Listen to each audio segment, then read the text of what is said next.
So, but right on time. Oh, Al-Qaeda's going to hit us. Oh, watch Al-Qaeda hit. And then Bin Laden's in Iran. Oh, they have the proof. Yes, they give no proof. They just say a message board claimed it.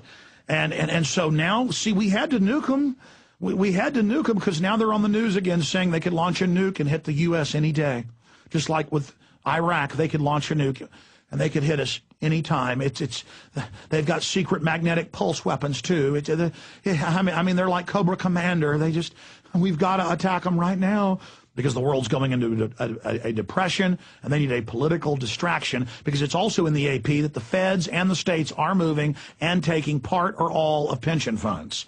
And so they've got to have a war while they take your pension funds, so you forget about that. Al-Qaeda's U.S.-born spokesman warned President Barack Obama Sunday that the militant group may launch new attacks that would kill more Americans than previous ones. Oh, in a taunting 24-minute message that dwelled on Obama's setbacks, the grandson of the ADL board member, of course they don't add that, including the loss of Massachusetts Senate seat to Republicans. Oh, see now, if you are for the Republicans taking back the Congress, you're with Al-Qaeda. I mean, do you really believe?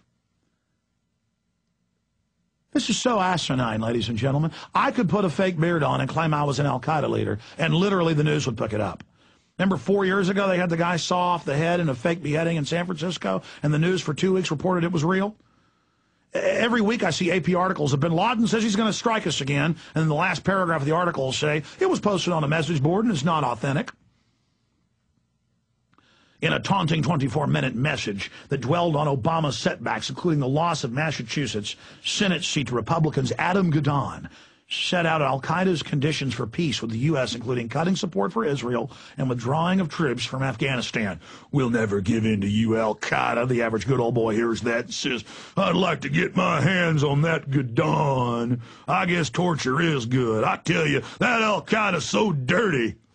We'll never give in to you, Al-Qaeda. So, again, that makes it look like Al-Qaeda, actually exists. Gadon said that if you compare the number of dead Muslims with the relatively small number of Americans we have killed so far, it becomes crystal clear that we haven't even begun to even the score. He said, dressed in a white robe and turban, directly from the Pentagon, guaranteed.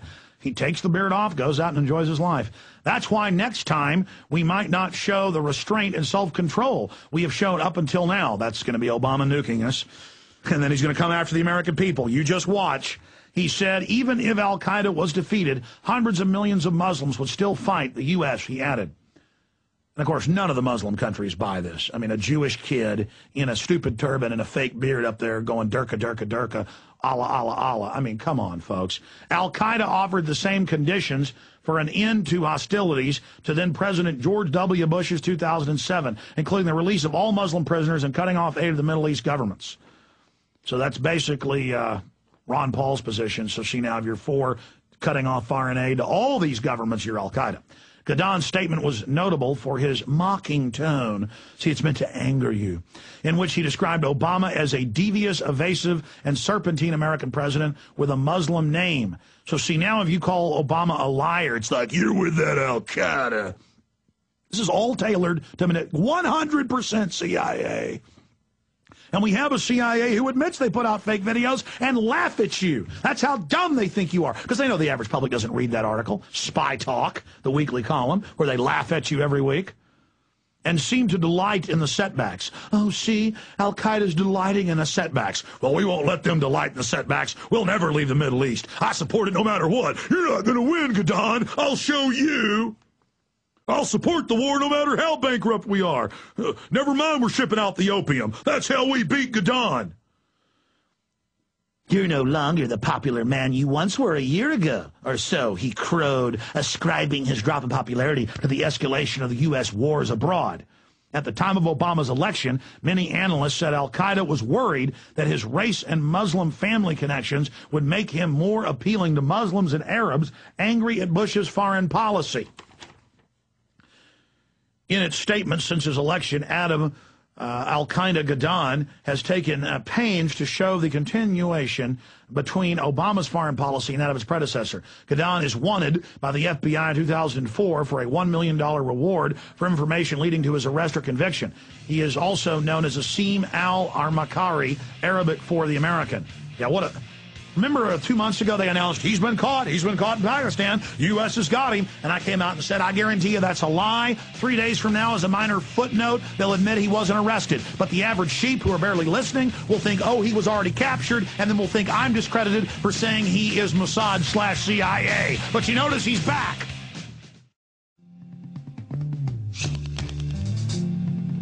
Ladies and gentlemen, I am ranting because everything is coming together right now.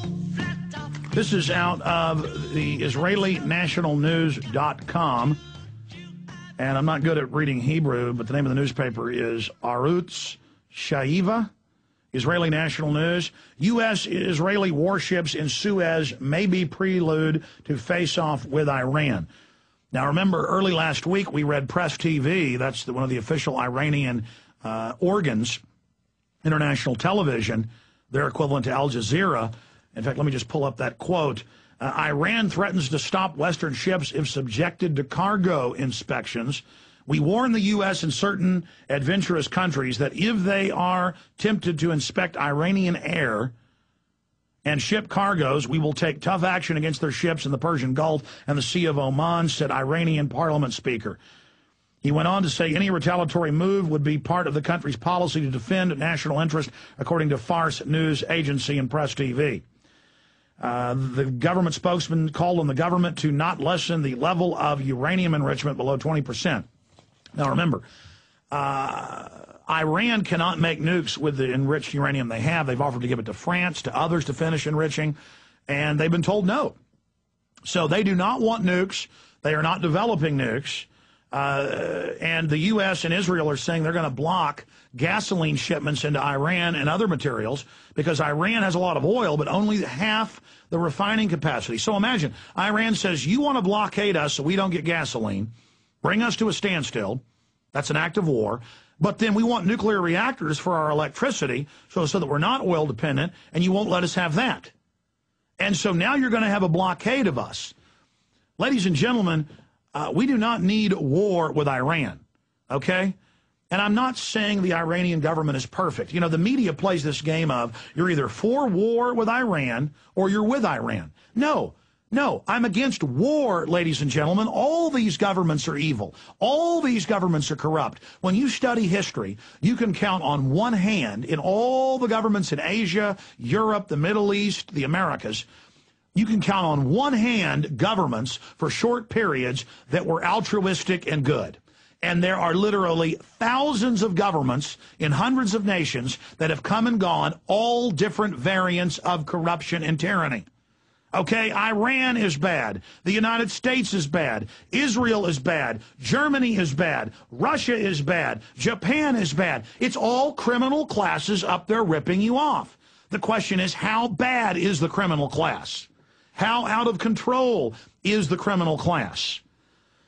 It is the nature of power, and there is a global empire that wants to start World War III as a political smokescreen to get nations in more debt and to distract the public while they complete their world government, while they complete their world government, while they get their global tax in place, their carbon tax, and that's what this BP oil spill does. That's why it is life and death to point out that this is criminal negligence bare minimum, so there should be criminal indictments now.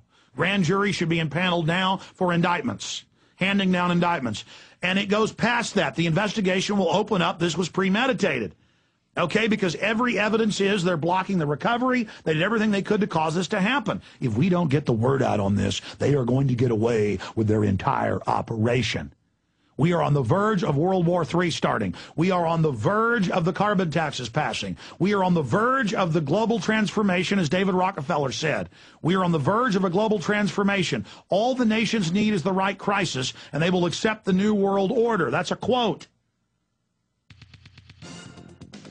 I actually flipped it around. We are on the verge of a global transformation. All we need is the right crisis, and the nations will accept the new world order. There, that's the exact quote by David Rockefeller. Visit Infowars.com. Visit PrisonPlanet.com. Get these articles. Get them out to everyone you know. And yes, support us. Buy the books, the videos, the materials, like Fall the Republic and Invisible Empire, my two newest films that detail who the criminals are and what their agenda is. We'll be back. Stay with us.